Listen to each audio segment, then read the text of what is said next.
Nous sommes en 4x4 dans les vignes ici à Trélau-sur-Marne. On n'est pas très loin de la frontière avec la Champagne, mais attention, ce qui est important de dire, c'est qu'on est en Picardie et on le revendique, hein, Alexandre. Ouais, bonjour Noam, c'est ça. On est des Picards, des fervents Picards. Donc on est fiers d'être Picards et surtout de faire du champagne en Picardie. Champagne Picard.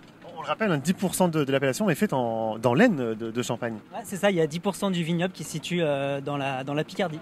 Ça, c'est important de le souligner, c'est une de nos richesses et voilà, on y est attaché. Alors là, on est en 4x4 parce que tu proposes, alors on est en 4x4 en famille, hein, tout le monde est là, on salue, toute la petite famille est là, parce que tu proposes des balades en 4x4 justement dans les vignes. C'est ça, ouais, c'est ça. Depuis 2015, à présent au Champagne Philippe Mallet, on propose toujours des petites balades en 4x4 pour montrer notre travail, comment on travaille, et puis rentrer en immersion dans la vigne avec nos clients. Ouais. C'est la meilleure façon pour nous, pour notre famille, pour découvrir notre magnifique métier. Eh ben on va le découvrir ce métier, allez descendons. Attention à la marche. Attention à la marche. Allons voir. Hop là. Et on fait descendre la famille évidemment. On va leur faire dire un petit mot, ça va? Oui, ça va. C'est sympa hein, ces balades en 4x4? Oui, c'est bien. T'en fais souvent? Oui. Et alors toi, ça va? Oui. Ouais. Dis-nous tout, ça te plaît ces petites balades en 4x4? Oui. Ouais. Pourquoi? Parce que... Parce que c'est souvent la réponse qu'on a. C'est toujours la réponse. Donc c'est souvent les petites balades comme ça en famille? Oui, c'est assez régulier, oui. Oui. Même quand il y a les clients, vous faites aussi les balades comme ça en famille? Ouais, ça peut arriver, effectivement, c'est toujours assez drôle et ça ramène toujours un petit peu de gaieté, un peu de joie de vivre. On est là aussi pour faire découvrir notre métier, mais on est là surtout pour passer un bon moment et c'est ça le principal. On parle de métier, c'est vrai, mais c'est avant tout une passion également et vous en parlez avec passion aux clients. Oui, c'est une passion. Alors moi, je suis la 3e génération du Champagne Mallet. Avant, c'était mon grand-père Georges Mallet, puis ensuite mon père Philippe et maintenant moi-même Alexandre. Donc ce métier, cette passion, en fait, c'est une affaire de famille. Voilà, quand tu es né dedans, quand tu es né dans la vigne, quand tu connais un petit peu la vigne, après, c'est pas une obligation, c'est une évidence de reprendre l'exploitation. C'est dans les veines. C'est dans les veines, voilà, c'est ça. Parce que vous n'étiez pas obligé de faire cette activité en plus, c'est dans du travail en plus, mais faire découvrir, montrer le métier, en parler, déclencher une vente aussi, évidemment, enfin, déguster, tout ça, ça fait partie maintenant de ce métier finalement. C'est ça, en fait, on appelle ça l'onotourisme. Donc l'onotourisme, ça part évidemment de nos balades 4x4, mais ça part aussi de notre gîte. On est gîte de France depuis plusieurs années. Notamment, on a un petit tonneau où on peut dormir à la belle étoile avec une vue splendide sur les vignes. Donc je t'invite à venir avec une petite coupe de champagne le soir au tonneau. On l'a déjà fait avec Pauline plusieurs fois.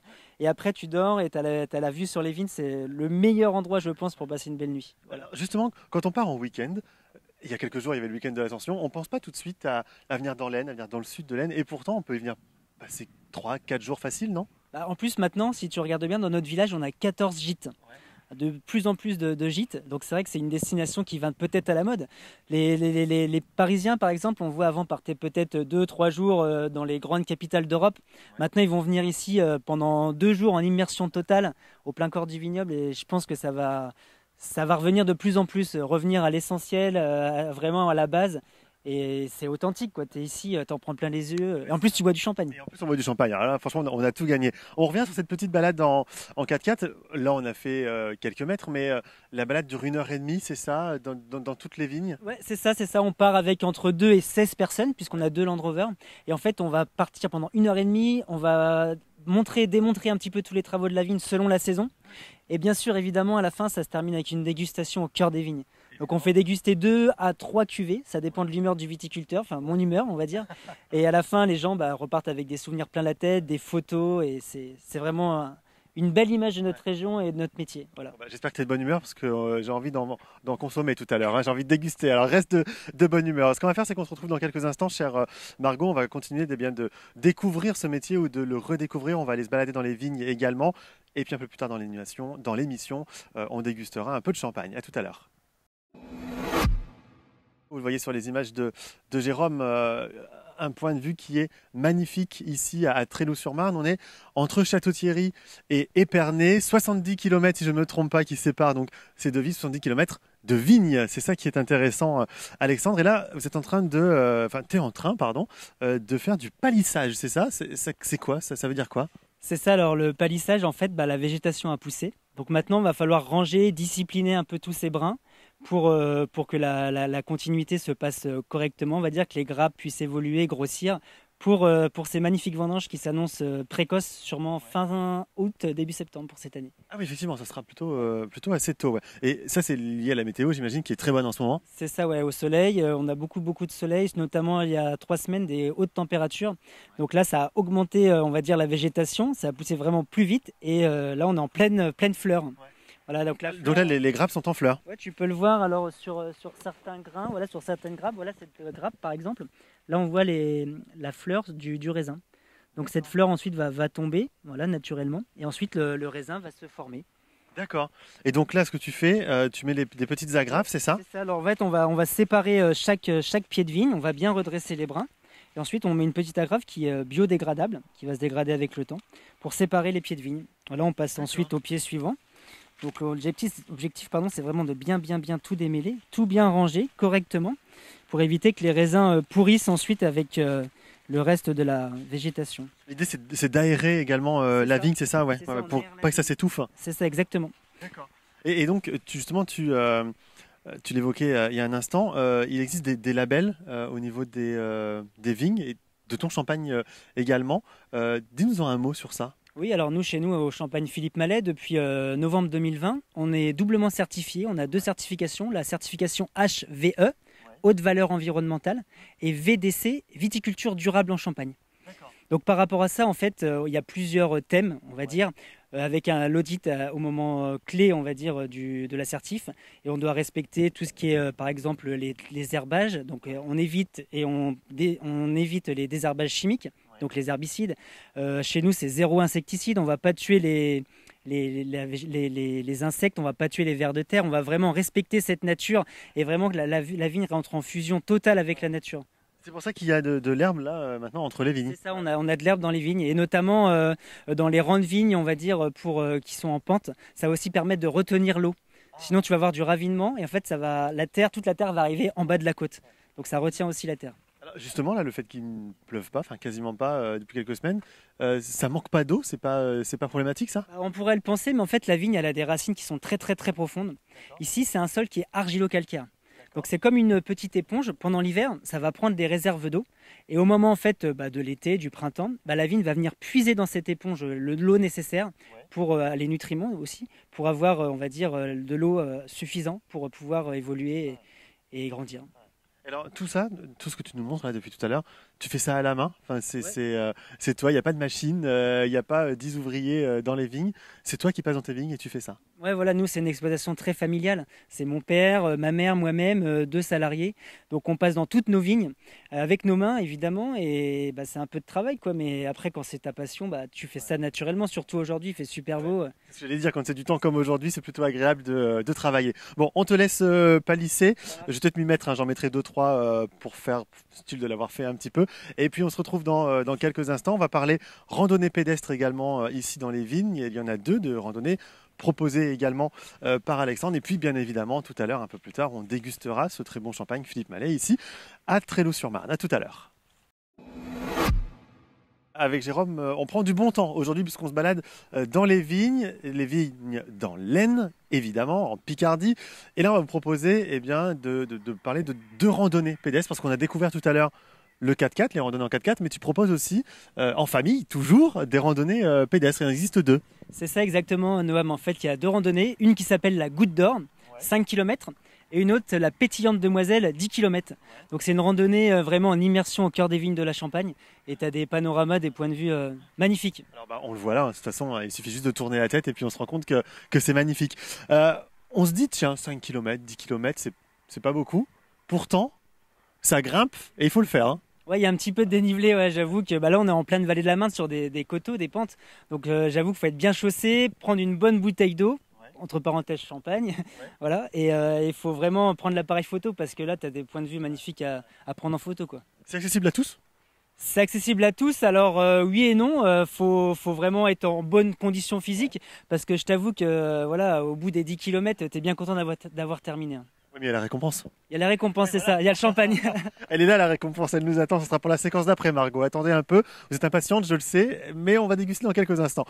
Alors, ça aussi, les randonnées pédestres, ça permet de parler de métier, encore une fois, de parler de vignes, de parler de cépages aussi. Les gens sont curieux, posent beaucoup de questions. Ouais, de plus en plus, on va dire. En fait, ici, en Vallée de la Marne, tu as le cépage meunier. Meunier, c'est un raisin noir. C'est très fruité, très sucré au moment de la vendange.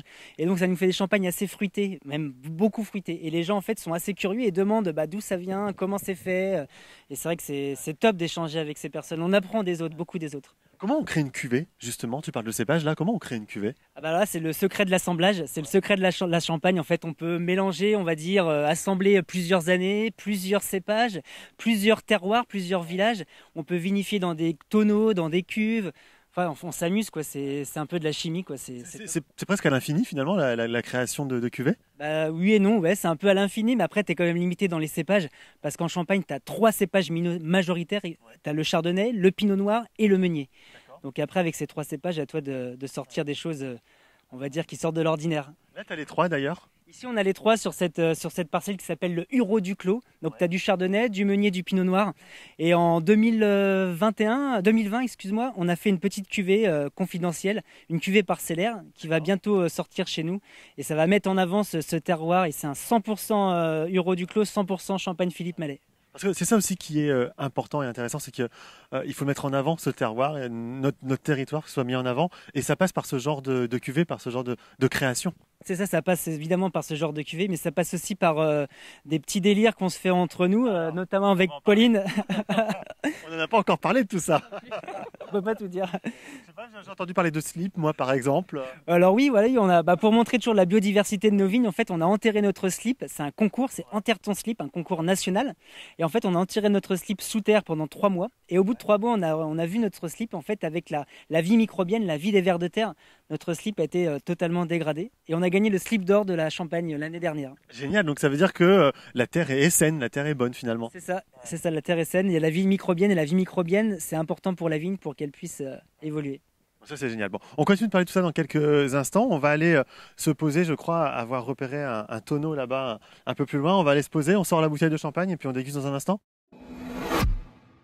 On va faire la dégustation. Mais avant ça, on va assister à un cours de débouchage de bouteilles de champagne parce que contrairement aux idées reçues, chère Margot, on ne fait pas péter le bouchon. Ça, c'est important, Alexandre. Et non, il faut éviter de faire péter le bouchon. En fait, il faut essayer de concentrer un maximum le gaz carbonique en fait, dans la bouteille pour que tu aies un maximum de bulles dans ton verre. Donc, et puis c'est aussi dangereux quelque part de le faire péter aussi. Voilà. L'idée, donc en fait, c'est juste d'enlever le muselet ici de cette façon. Et puis en fait, tu gardes le muselet dans ta main. Alors je me permets le terme, tu mets un doigt dans le cul de la bouteille. Tu tournes la bouteille et non le bouchon. Donc en fait, ici, en tournant la bouteille, en fait, tu vas éviter, surtout sur les vieux champagnes, de casser le bouchon à l'intérieur de la bouteille. Et en fait, là, tu retiens un maximum l'impression et tu entends juste un petit... On l'a entendu, c'est un bruit qu'on adore évidemment. Alors, on le précise, hein, que l'abus d'alcool est dangereux pour la santé et que c'est à consommer avec modération. Là, une petite coupe, nous, ça ne va pas nous faire de mal, évidemment. Et donc ça, tu le proposes aussi à tes clients quand tu fais tes randonnées pédestres ou en 4x4. On se pose au tonneau et on prend un petit verre pour déguster. C'est ça évidemment, voilà, à la fin de la rando, quand tout le monde en a pris plein les yeux, on va dire, on termine toujours par une petite dégustation de nos champagnes de terroir.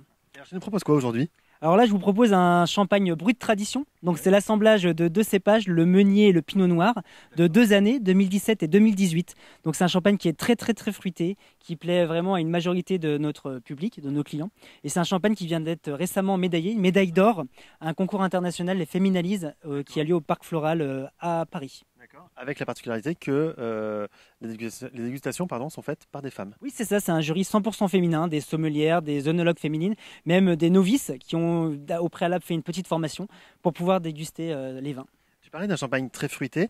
La caractéristique du champagne de l'Aisne, est-ce qu'on peut dire que c'est ça ? C'est ce côté très fruité ? Exactement, voilà, c'est un champagne fait essentiellement à base de meunier. Puisque le meunier, c'est vraiment le cépage qui va prédominer ici en Vallée de la Marne. Et ça donne des champagnes assez fruités, assez ronds en bouche et qui plaisent à une majorité du public. Et qu'on peut boire avec quoi ? En mangeant quoi ? Alors chez nous, on aime bien, on reste du terroir, on est 100% Picard. Donc chez nous, c'est des flamiches chicon maroilles évidemment. Et elle est où ?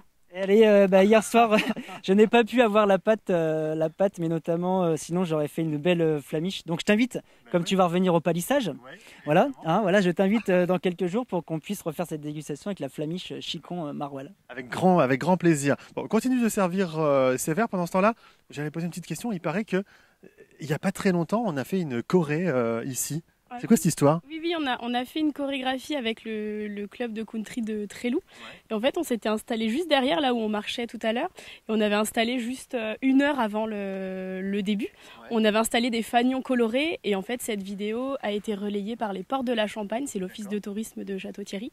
Et la vidéo a été vue plus d'1 million de fois. Donc c'est vrai qu'on on en est assez fiers. Et, On a tout gagné quand c'est comme ça. Exactement, oui. Puis ça nous ressemble bien, c'était simple, joyeux et on a passé un super moment. Ouais, c'est ça qui est important, hein. C'est ce que tu le disais il y a un instant, mais ce côté familial, ce côté on est ensemble, on se prend pas la tête, c'est ça aussi qui fait la force et la richesse de ce champagne ici et de ce terroir ici. C'est ça. Nous, on casse un peu l'image champagne de luxe, champagne haut de gamme. Non, le champagne, je suis désolé, c'est accessible à tout le monde. Tout le monde peut se payer une bouteille de champagne, tout le monde peut boire du champagne. Mais qui est capable vraiment de le faire en simplicité, de pouvoir raconter une histoire derrière, de dire, bah tiens, moi je suis venu avec Alexandre autour du tonneau, on a bu une petite coupe. On en a pris plein la vue, c'était cool, c'était top. Et puis voilà, on aime le champagne ici, quoi. On est picard, mais on boit du champagne. Exactement, et ben on va le déguster ce champagne. Allez, on termine sur cette belle petite note. Alors, comment on fait là? On partage on se prend chacun une petite coupe, allez c'est parti, Oui, on trinque. Les enfants ne boivent pas. Ah, les enfants ne boivent pas évidemment, hein. Et puis nous, eh bien, on y va. Alors il reste la coupe de Jérôme, mais qui tient la caméra, donc il boira un coup après. À la vôtre, Santé, Wéo. on va faire on fait le petit ding quand même. Hop, Oui, santé. voilà. Et puis bien, à la vôtre.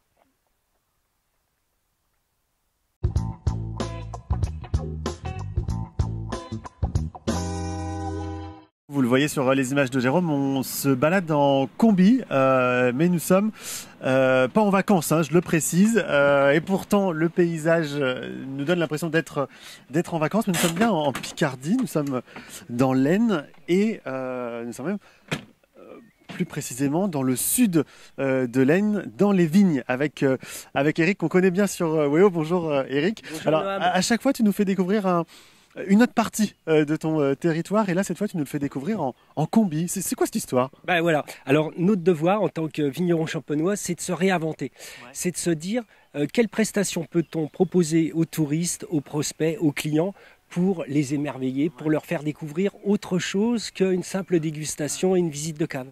Et là tu te dis, bah allez, on va aller faire un tour en combi. Donc tu as acheté ce combi, tu l'as retapé, Oui. et tu proposes maintenant un petit tour d'1 heure et demie quand même. Oui, Hein. d'1 heure et demie. Alors voilà, pourquoi le combi? Alors le combi, c'est un véhicule qui est transgénérationnel. Tout le monde a en mémoire, un jour ou l'autre, d'avoir vu une émission, d'avoir croisé un combi. Et mon grand-père, Lucien Dehan, avait un combi également.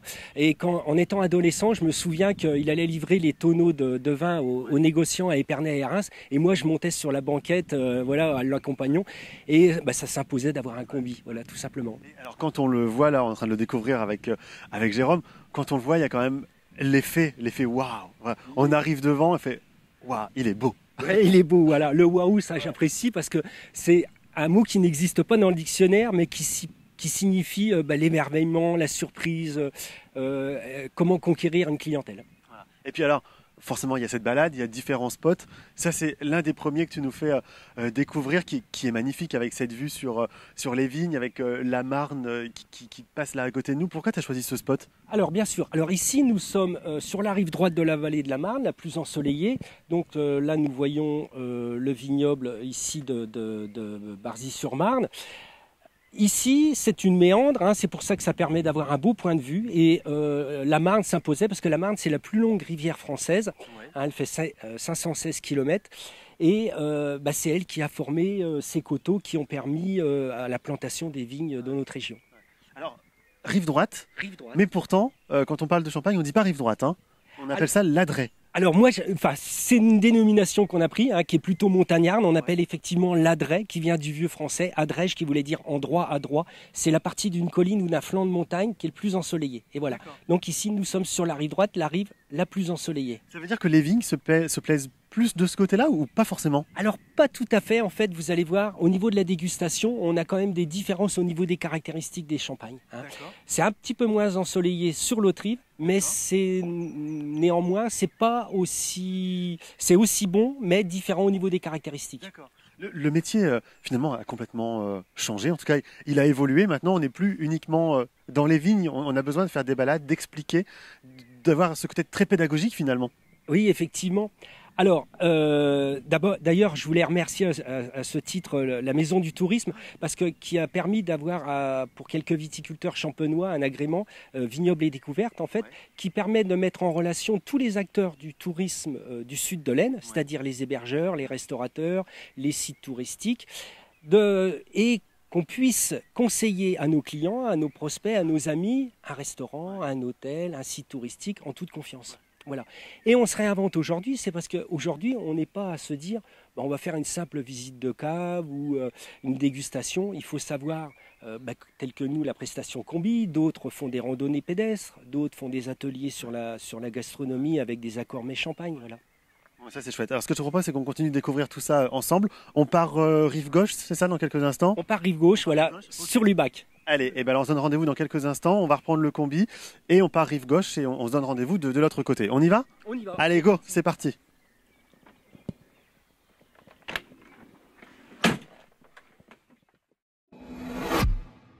On prend toujours autant de plaisir avec Jérôme et Eric à se balader dans le vignoble ici. Alors je le rappelle, nous sommes dans l'Aisne, en Picardie, nous sommes vraiment dans le sud de l'Aisne et on se balade en combi parce qu'on l'a expliqué tout à l'heure, le métier change un petit peu. Maintenant on parle également de nos tourismes. Donc on fait du tourisme dans le vignoble, on explique ce métier et on fait des balades comme ici en combi et on apprend plein de choses avec Eric parce que l'idée, Eric, c'est aussi ça, c'est d'apprendre de nouvelles choses finalement aux touristes.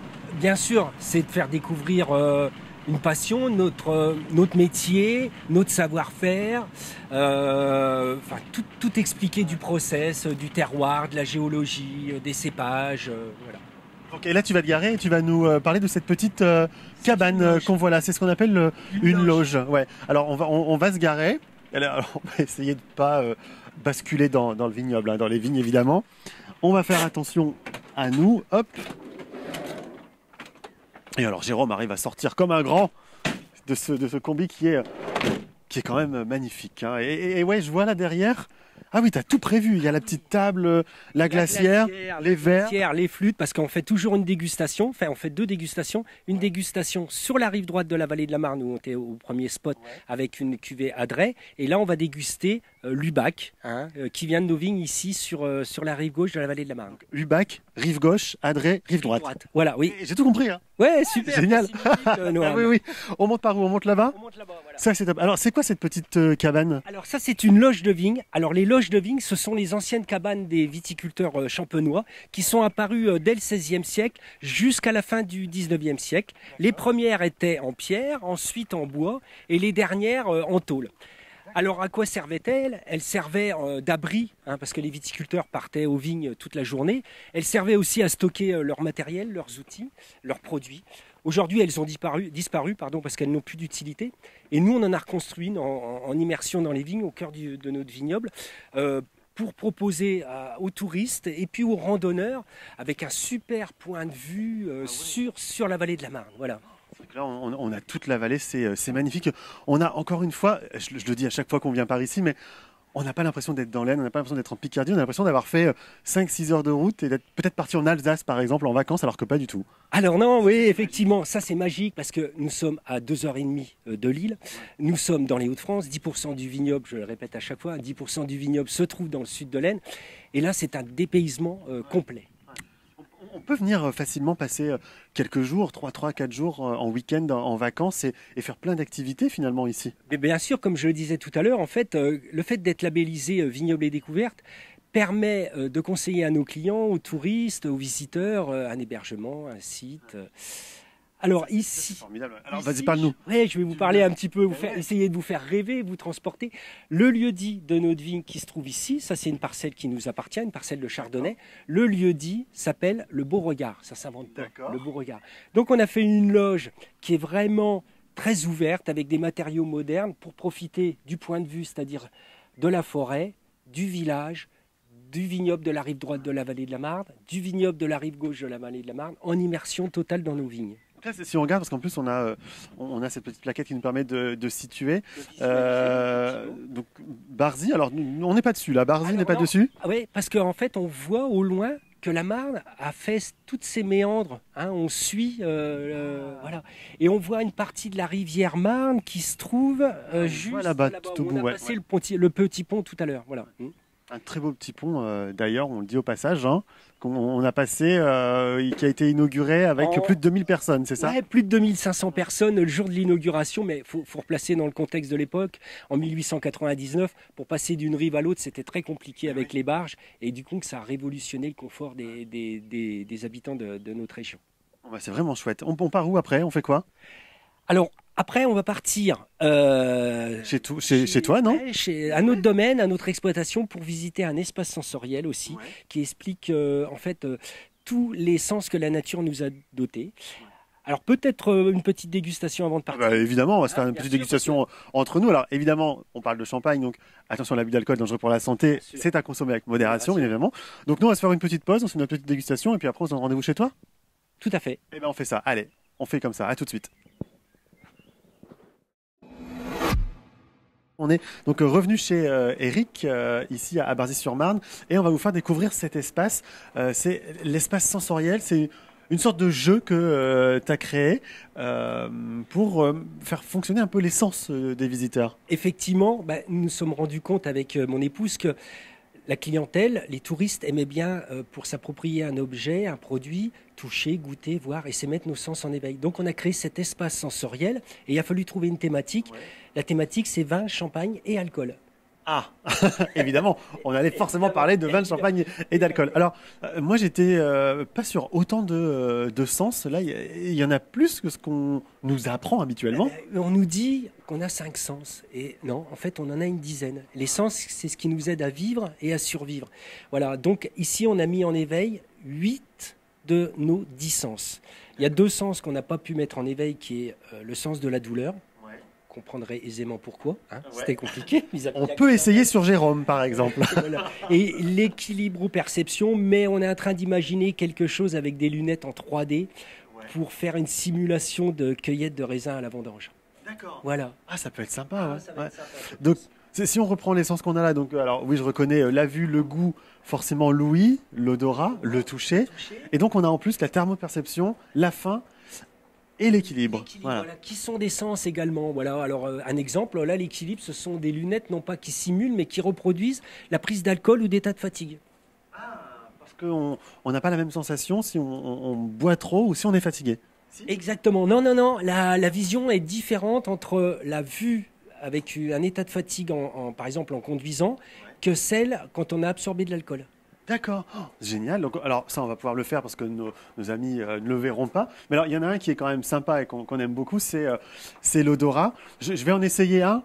Ouais. Et puis, tu me dis si j'ai bon ou si j'ai pas bon. Ça, c'est assez facile. Donc, j'appuie là, c'est ça? Ouais. Tu appuies sur la poire. Ah oui, ça, je reconnais bien. Parce que j'ai l'impression de boire l'apéro dans le sud de la France quand je sens ça. De l'Agny? De l'Agny, effectivement. C'est voilà, on a fait des... On soulève. Voilà. Comme ça, ça nous permet de voir... Voilà, on a emprisonné sous globe des aliments que l'on peut retrouver quelquefois dans des vins, dans des champagnes ou des alcools. Toujours cette thématique de vin, champagne et alcool. D'accord. Alors, on ne va pas tout montrer parce que voilà, il faut aussi que vous veniez jouer, évidemment. Et il y a l'autre là-bas, le goût, parce que là, c'est pareil. Moi, je connaissais acide, amer, sucré, salé. Mais pas l'umami, c'est quoi? Alors l'umami, en fait, c'est du japonais, ça veut dire délicieux en japonais. En fait, c'est un savant japonais qui, au début du XXe siècle, a mis un nom sur cette saveur, qui est un mix du sucré, du salé, de l'acide et de l'amer, et qui fait qu'en bouche, pour lui, hein, c'est subjectif, c'est délicieux. Voilà. On retrouve ces aliments, enfin ce goût umami, on le retrouve dans quelques fruits bien mûrs, quelques légumes, quelques viandes, quelques fromages aussi, voilà, du soja. Encore une fois, on dira pas ce que c'est. Hein. On va pas aller trop loin. Ben non, faut pas tout dévoiler. Alors, les visiteurs quand ils viennent ici, ils ont quoi? Ils ont une plaquette, c'est ça, et ils font le jeu un à un. Voilà, on leur met à disposition effectivement une petite tablette papier, voilà, avec un stylo. C'est très ludique en fait. Il y a une sorte un petit peu de concurrence quand on a des groupes. Cet espace, ça dure à peu près 3/4 d'heure. Voilà, il y a un bel échange. Enfin, il y a une belle convivialité entre les participants. Et alors, est-ce que quelqu'un a déjà remporté le jackpot et 28 points sur 28 points? Non, c'est jamais arrivé, Noam. Pourquoi? Pour la simple et bonne raison qu'en fait, avec mon épouse, on a toujours sur chaque atelier fait quelques pièges qui fait en sorte que jamais quelqu'un n'a atteint la note maximale. Bon, donc là, il y a un défi. Voilà, il y a un défi. Le premier qui atteint la note de 28 sur 28, on s'engage. Eric, tu nous diras qui est-ce, et on lui fera un petit coucou sur Weo à l'antenne, voilà, pour faire un petit coucou et un petit bravo. Merci beaucoup, Eric, nous avoir découvrir cet endroit. On rappelle de façon très pratique, on peut venir ici tous les jours. Ça se passe comment? Oui, bien sûr. Alors c'est préférable sur réservation, hein. On a donc le combi Volkswagen, et puis on a une prestation qui est basique d'entrée de gamme avec une situation géographique, une petite vigne pédagogique et une vigne qui retrace une vidéo qui retrace tout le travail de la vigne et du vin sur notre exploitation. Voilà. Merci beaucoup, et voilà encore une belle façon de découvrir notre territoire.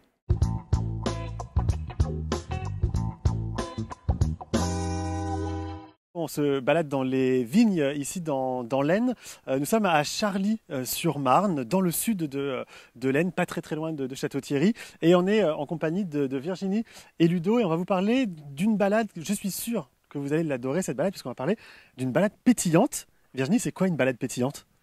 Alors la balade pétillante, c'est une balade qui a été créée il y a quelques années pour pouvoir en fait faire découvrir le vignoble du sud de l'Aisne, qui est méconnu, et on est juste à côté de Paris en fait. Comme je dis toujours, on est à l'entrée de la Champagne pour les Parisiens et on veut faire découvrir notre vignoble. Et pour cela, nous avons créé une balade gourmande.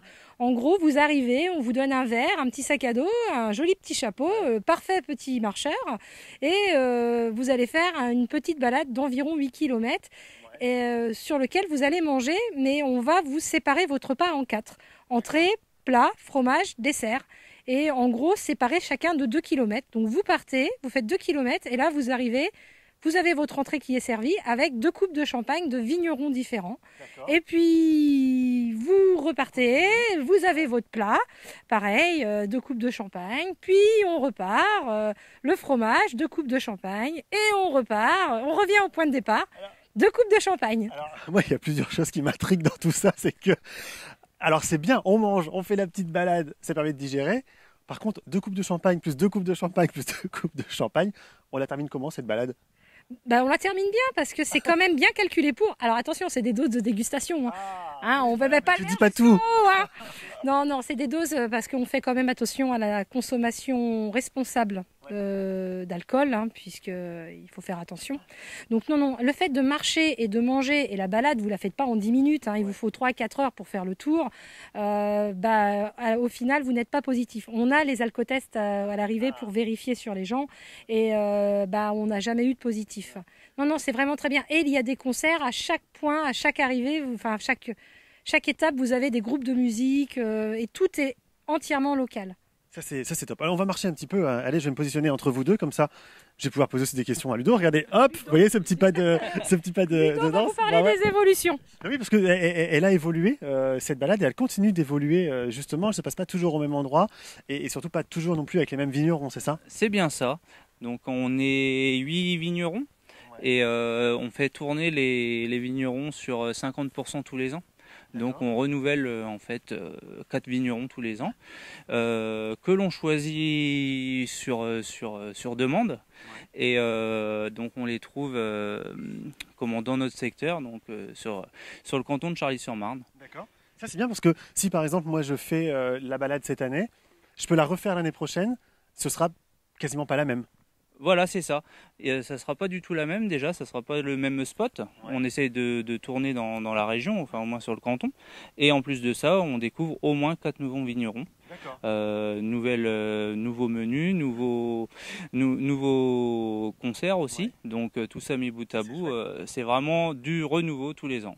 Ça qui est intéressant finalement, c'est que c'est pas une maison qui propose ça, c'est vraiment l'ensemble des vignerons, c'est de montrer l'ensemble du territoire. C'est ça aussi la force de cette balade. Oui, tout à fait. C'est toi qui donnait le micro du coup. Ouais.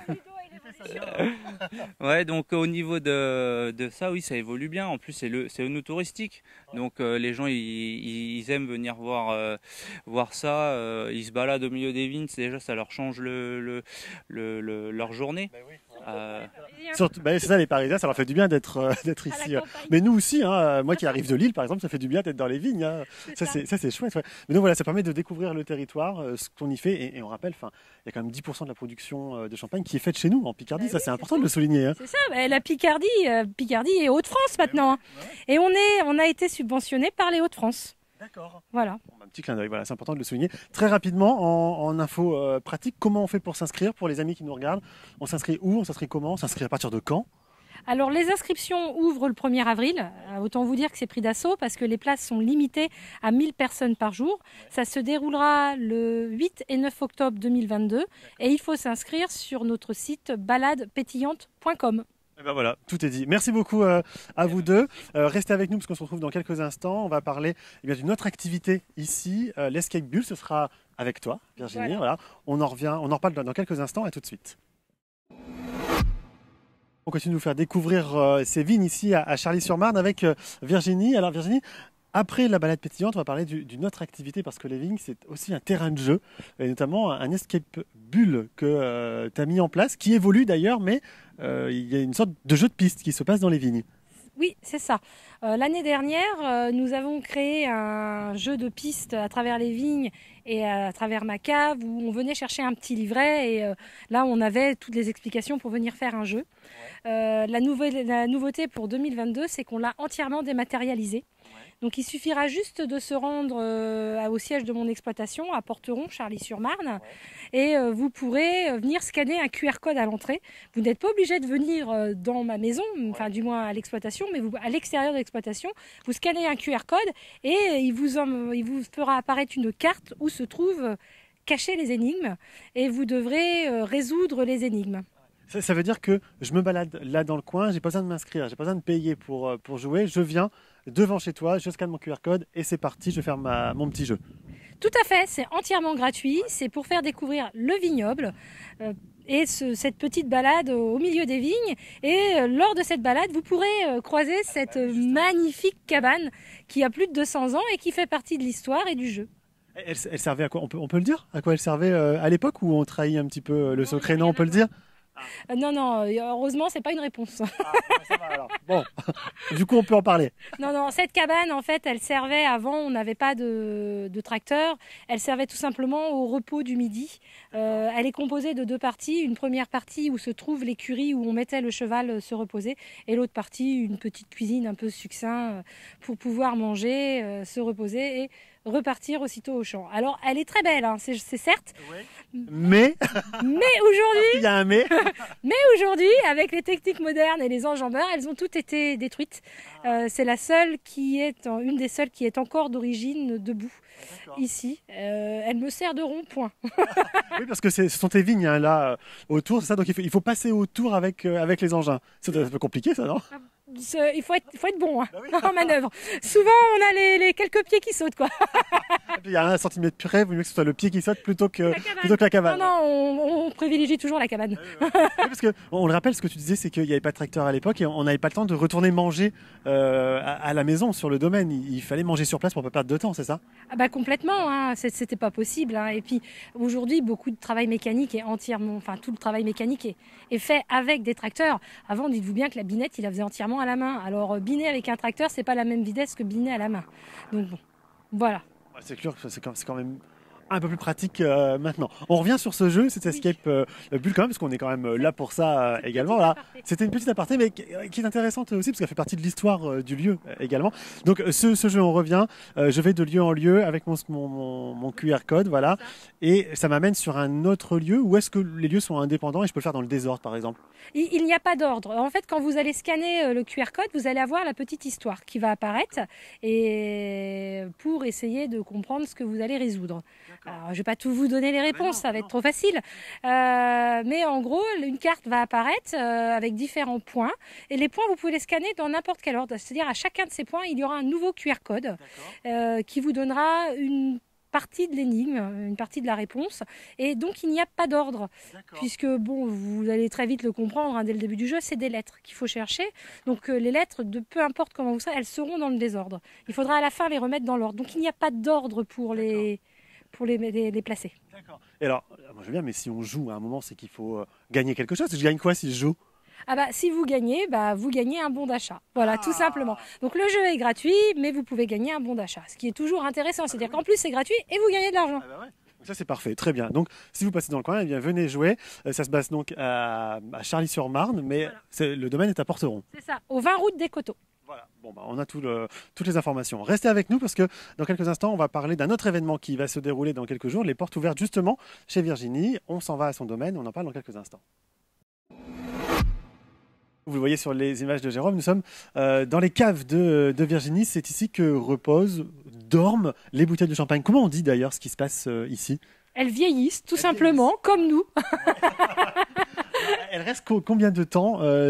Ça marche comment? Il y en a qui restent quoi? 3 ans, 5 ans, 10 ans? Comment ça marche? Le minimum pour une bouteille de champagne, c'est 15 mois de vieillissement. C'est obligatoire, c'est la norme pour un champagne traditionnel. Un champagne sans millésime. Si on veut faire un champagne millésime, c'est un minimum de 3 ans. D'accord. Vieillissement en bouteille. Pour que ça s'appelle champagne millésime, c'est ça? Mais après, tu peux, si tu veux, le faire vieillir encore plus longtemps. Bien sûr, plus tu le fais vieillir, plus tu vas avoir de la qualité, c'est-à-dire que les bouteilles, elles ont toutes encore leur levure à l'intérieur, même si elle n'est plus active, la levure à l'intérieur, elle va faire des échanges avec le vin et va le faire vieillir. Donc, on va lui donner du goût, de l'arôme, ça va être délicieux. Et en plus de ça, la bulle à l'intérieur, elle va s'affiner. C'est-à-dire qu'un très jeune champagne, tu vas te retrouver que de la grosse bulle, où tu as juste de la mousse dans ta bouche et tu n'as aucun goût. Alors que si tu prends un vieux champagne, comme des millésimes ou autres, hein, peu importe, tu auras des perles, en fait, tout simplement, beaucoup plus fines. D'accord. Alors, je peux prendre une dans les mains ou Parce qu'il y a une petite chose qui m'interpelle également, c'est qu'on est habitué à voir normalement un bouchon en liège, et là c'est une capsule. Pourquoi?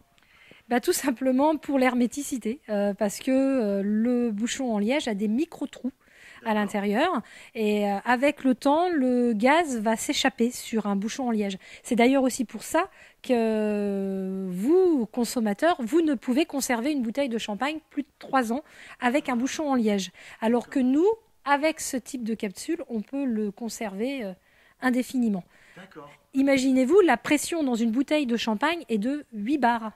Donc c'est 8 kg par centimètre carré. C'est presque 8 kg de pression au bout de votre doigt.